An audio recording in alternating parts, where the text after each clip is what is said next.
Sir నమస్తే అండి. నమస్తే. ఎప్పుడెప్పుడు రిలీజ్ అవుతదా అని చెప్పి చాలా ఈగర్‌లీ వెయిట్ చేస్తున్నారు 'పెద్ది' సినిమా కోసం. అది కూడా పెద్ద హీరో సినిమాలు రిలీజ్ అయ్యి చాలా సంవత్సరాలే అవుతున్న తరుణంలో ఎప్పుడొస్తదా ఈ సినిమా? డే 1 నుంచి కూడా చాలా హైప్ పెంచారు బుచ్చిబాబు గారు. సో, ఈ టైంలో జూన్ 4థ్‌కి రిలీజ్ అని మనం చూస్తున్న హడావిడి చూస్తున్న ఈ తరుణంలో ప్రొడ్యూసర్స్‌కి, ఎగ్జిబిటర్స్‌కి మధ్య వచ్చిన ఇష్యూ చూసాం. సాల్వ్ అయినప్పటికీ వాళ్ళు తీసుకునే డెసిషన్స్ వల్ల 'పెద్ది' సినిమాపై కుట్ర చేయాలని భావించారు. సక్సెస్‌ఫుల్ అయ్యారు అనేది ఒక వార్త. నిజంగానే లే 'పెద్ది' సినిమాపై లేదు. కుట్ర లేదు. జరిగిందా?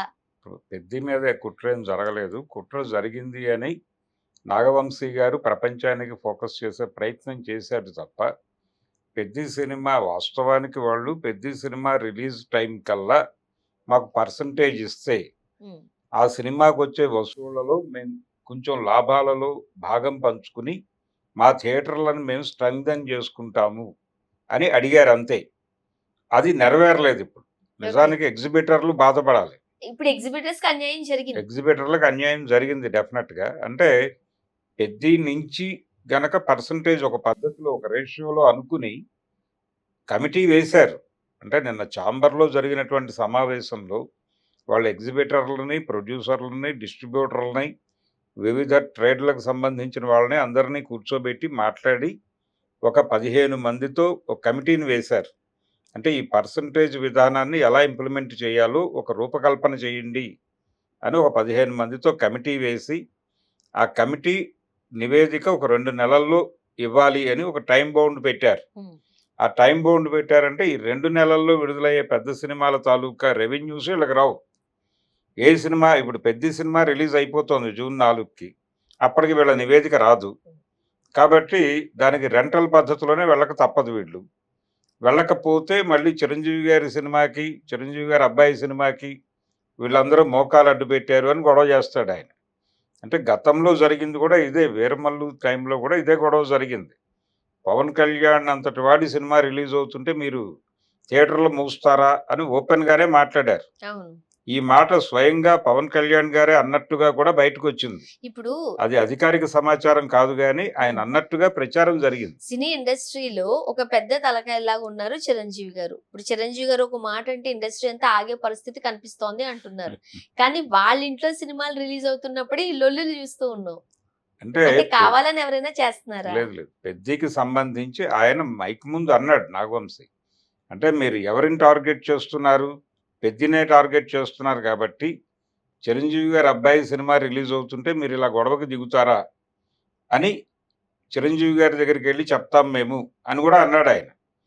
చిరంజీవి గారి దగ్గరికెళ్లి చెప్తాము అన్నప్పుడు వీళ్ళు నిజంగానే వెళ్లి ఆయన దగ్గరికి, "నువ్వు అపాయింట్‌మెంట్ తీసుకో. మనందరం కలిసెళ్లి అక్కడే కూర్చొని మాట్లాడుకుందాం" అనుంటే సీన్ వేరుగా ఉండేది. కానీ పరిస్థితి అక్కడి దాకా వెళ్ళటానికి ముందే చాంబర్ వీళ్ళందరినీ పిలిచి కూర్చోబెట్టి, ఈ నిర్ణయం ప్రకటించింది. హ్మ్. ఈ నిర్ణయం ప్రకటించటం వలన వీళ్ళకి జరుగుతున్న నష్టం ఏంటి అంటే, వాళ్ళు ఒక ఎలిగేషన్ వేశారు వీళ్ళ మీద. మీ థియేటర్‌లలో ప్రాపర్ ఫెసిలిటీస్ లేవు. ఆ ఫెసిలిటీస్‌ని మీరు మల్టీప్లెక్స్ లెవెల్‌లో మీ థియేటర్‌లను మార్చండి. అంటే మీ టాయిలెట్స్ అవన్నీ అద్భుతంగా ఉండాలి.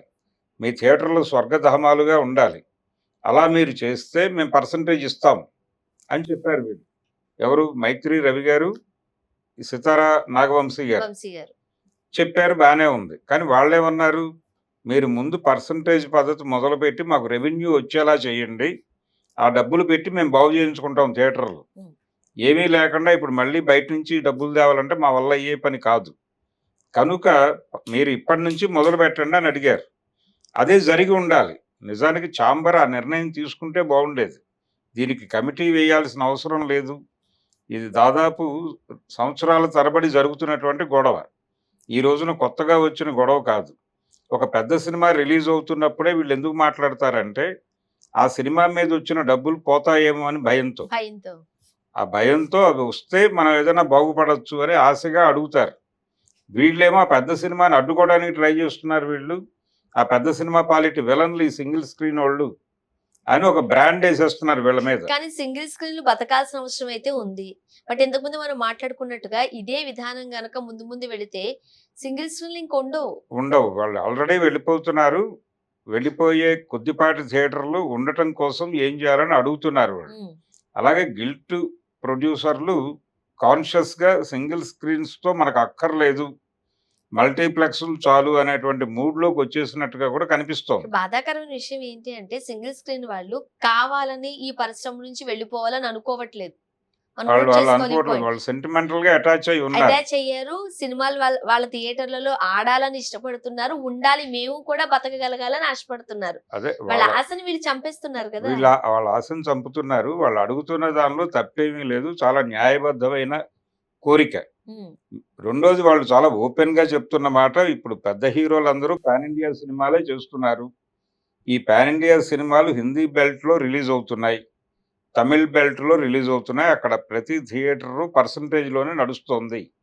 మీరక్కడ పర్సెంటేజ్ ఇచ్చి మాకు పర్సెంటేజ్ ఇవ్వటానికి నేటివ్ స్టేట్‌లో ఎందుకు ఇబ్బంది పడుతున్నారు అనేది వాళ్ళ ప్రశ్న. దానికి సమాధానం రాలేదు ఇటునుంచి. రెండోది చాలా గందరగోళపు వ్యవహారాలు మాట్లాడాడు ఆయన నాగవంశీ గారు. మల్టీప్లెక్స్‌లకి వీళ్ళకి లింక్ పెట్టి మాట్లాడటమే తప్పు. వీళ్ళు కంపారిటివ్‌గా ప్రేక్షకుల్ని వాళ్ళకంటే బెటర్‌గానే ఆదరిస్తున్నారు. సింగిల్ స్క్రీన్ వాళ్ళు మల్టీప్లెక్స్ వాళ్ళతో పోలిస్తే. మల్టీప్లెక్స్‌లో మనకు ఒక్కొక్క టికెట్ ధర ఎంతుంది సార్? టికెట్ ధర వీటికి వాటికి ఒక రూ. 80 వరకు వ్యత్యాసం ఉంటుంది. ఉంది. వ్యత్యాసం ఉంది. టికెట్ల రేట్లు పెరిగినప్పుడు ఆ వ్యత్యాసం ఇంకొంచెం ఎక్కువ ఎక్కువ కనిపిస్తుంది. కనిపిస్తుంది. అయితే ఇక్కడ గొడవ ఏమిటంటే వాళ్ళు లోపలికి కనీసం మంచినీళ్ళు కూడా తీసుకెళ్ళనివ్వరు. అవును. పర్సనల్ లెవెల్‌లో లోపలికి వెళ్లి కొనుక్కుని మాత్రమే నీళ్లు తాగాలి. రూ. 20 ఉన్న డబ్బా వాటర్ రూ. బాటిల్ 20 అక్కడ బయట రూ. 100 లీటర్ ఉంటది. ఉంటుంది. అవును. బయట లీటరు రూ. 20కి అమ్ముతారు. సినిమా థియేటర్‌లో అర లీటరు రూ. 60కి అమ్ముతారు. అమ్ముతారు. అది వాళ్ళ ప్రత్యేకత. హ్మ్. జీఎస్టీ గొడవలు వస్తాయి కాబట్టి వాళ్ళు పర్సనల్ బ్రాండ్ అమ్ముతారు అక్కడ. బయట అమ్మే బ్రాండ్స్ ఏవి లోపల లోపల దొరకవు. దొరకవు. కాబట్టి ఈ దోపిడీ జరుగుతోంది అనేది ఎందుకు మాట్లాడరు వీళ్ళు? అండ్ మరోపక్క ఒక ఫ్యామిలీ అంతా సామాన్య మధ్య తరగతి కుటుంబీకులు సింగిల్ స్క్రీన్ థియేటర్‌లో సినిమా చూసి రావచ్చు. ఎందుకంటే అక్కడ పాప్‌కార్న్ రూ. 150, రూ. 300 ఉండదు. అవును. డ్రింక్ 100లో ఉండవు. సమోసాలు కూడా 100లో ఉండవు. రూ. 20 పెడితే సమోసా దొరుకుతది. అంటే ఒక మధ్య తరగతి కుటుంబీకుడు సింగిల్ స్క్రీన్‌కెళ్ళి ఫ్యామిలీ అంతా సినిమా చూసి ఎంజాయ్ చేసి రావచ్చు. అవును.